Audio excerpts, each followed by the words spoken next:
Abang-abang saudara-saudara sekalian yang hadir tempat ini semua yang tidak dapat saya sebutkan satu persatu.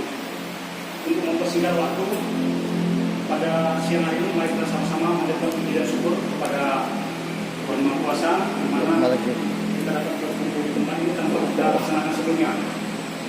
Jadi berkaitan dengan adanya kegiatan di Desa Siluas tadi, khususnya kepada Pak Sobinus dan teman-teman dari Menjalin, pada saat ini kami tujuannya datang ke sini, kita bertemu di sini dari Senakin ya, dari Senakin berkaitan dengan kedatangan Pak Sobinus bersama rekan-rekan di Kecamatan Siluas, khususnya di Desa Siluas.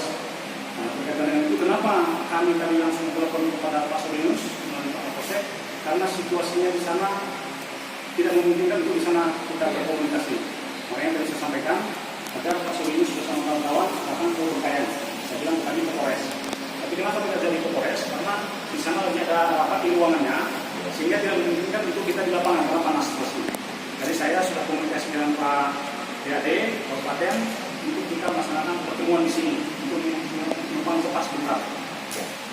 Berkaitan dengan kedatangan Pak Sobinus sama teman-teman ke Desa Siluas, untuk itu kami minta keterangan daripada Pak Sobinus khususnya, gimana ceritanya Pak Sobinus bisa sampai di Bengkayang, khususnya di Desa Siluas, supaya kami juga paham, karena sebelumnya kami tidak ada informasi rencana kedatangan Bapak sudah semakin ke kita.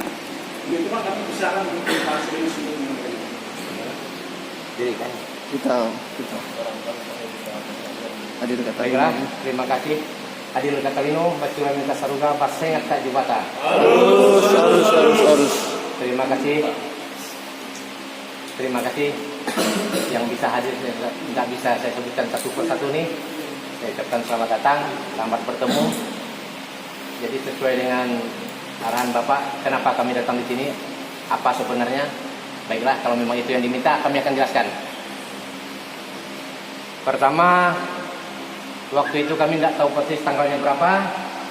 Saudara kita ini datang di Landak.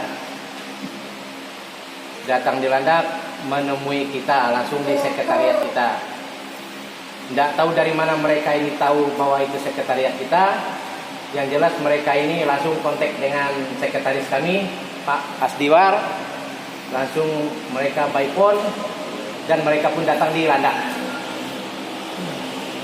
Dan di sana mereka menceritakan kronologis cerita bahwa dia ini punya masalah di daerah Siluas dengan PT BKN. Jadi punya cerita beliau ini di sana.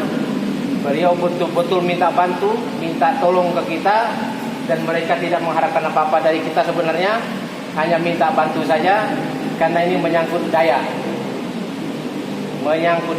Jadi ketika menyangkut daya, kami rasanya merasa tertarik dan merasa iba. Coba tolong ceritakan benar-benar gimana sampai minum waktu itu ya. Minum, cerita Pak. Cerita beliau ini 7 tahun silam saya punya lokasi, punya tanah di sekitar PT BKN itu. Belum pernah ada realisasi penggantian. Saya sudah urus berapa kali dan pernah sampai di Kapolres juga mentok, Dewan Adat juga mentok, semuanya nggak ada, bahkan saya sekarang yang habis. Berarti kami hitung, kami pun rapat di sekretariat Baladaya Landak, sekretariat Pangayo Kabupaten Landak, duduk satu meja dan kami bicarakan di sini. Oh, ini nampaknya kalau dari segi ini perlu kita bantu. Orang kita ini kelemahan di sini, lemah dari segi hukum. Jadi di situ terjadilah kami komunikasi sesama kami di sana, sesama pengurus di sana, dan menetapkan besok itu hari H untuk di lokasi Siluas. Berangkat Pak kami ini. Sebelum berangkat beliau ini kami tanya, Pak, Bapak udah ada restu dari kepolisian? Udah restu atau sudah izin dengan Dewan Adat? Beliau langsung jawab, sudah.